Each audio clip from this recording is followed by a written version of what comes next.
Thank you so much, Helen, and thank you all for your participation in this large group discussion and in the Workforce Summit overall. It is hard to believe that we've moved through these 2 days. It seems very quickly, thanks to all the contributions, your engagement and participation over the last day or so. So I want to highlight just a couple of the tips that stood out to me over the course of today. We heard from April Lewis earlier today, engaging discussion on how to be well, managing our time and our energy. A couple of points that stood out that I'm going to try to implement myself is, start a meeting with, after this meeting, we will achieve X, right? Going into the meeting with the objective in mind, and making sure that, that meeting is designed to achieve that objective. And then she said, at the end of the day, ask the question, was my day productive? Was my day productive? A very good question that we might ask ourselves, and, defining what productive certainly means for us. What did we produce? And then we heard from Gary Campbell, who highlighted the culture transformation work that's being done at Johnson Health Center. That's an ongoing effort. He covered a couple of points that stood out to me.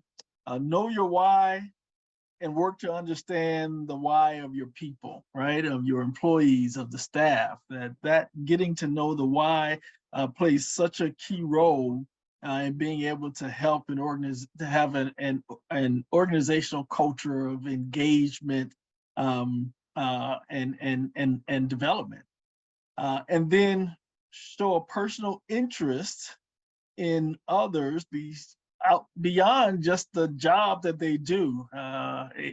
April mentioned that it's people first, employees second.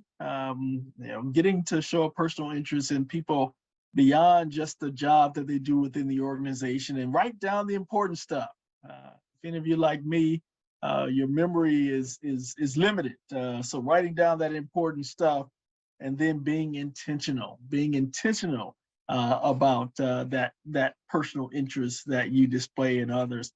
And this afternoon we had a great panel discussion. Got to certainly hear from Mary and Jan. A couple of tips from that stood out to me from that discussion is that coaching is important at all levels of the organization, but preparation is needed as well. Again, this concept of we have to be intentional to create a culture of coaching. And they left us with, start with the executive team and the board. That leadership engagement is critical to cultivating a coaching culture. And then always believe the best about your team. Always believe the best about your people, even if it's that the best that they'll do is someplace else. But always believe in the best of your people. So such great insights that we've been able to gather here over the last day or so. So what's next? What is next for us? And we can bring up the final slide. Please, Michelle. Thank you very much. We want to certainly, you've already addressed the evaluation poll in Zoom. We want to encourage you to complete the session evaluations for your in the registration portal to get your CMEs or your CE credits. That's through the same portal through which you registered for this event.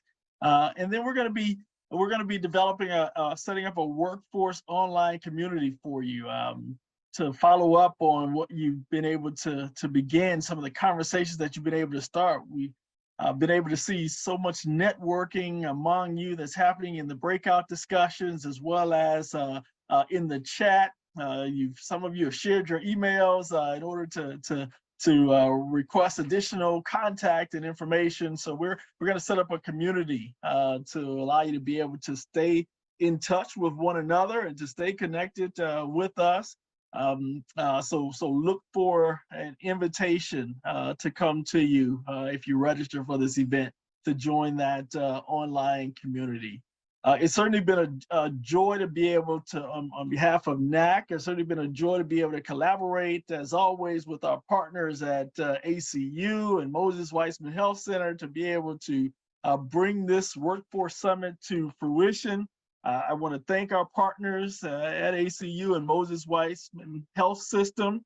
I also want to express our appreciation to HRSA, who is, as a result of their generous support, we've been able to make this event possible now for the fourth time around. Since 2017, we've been able to do this every other year. Again, want to ask you if there was one thing that you liked through this summit, please let members of the advisory group know.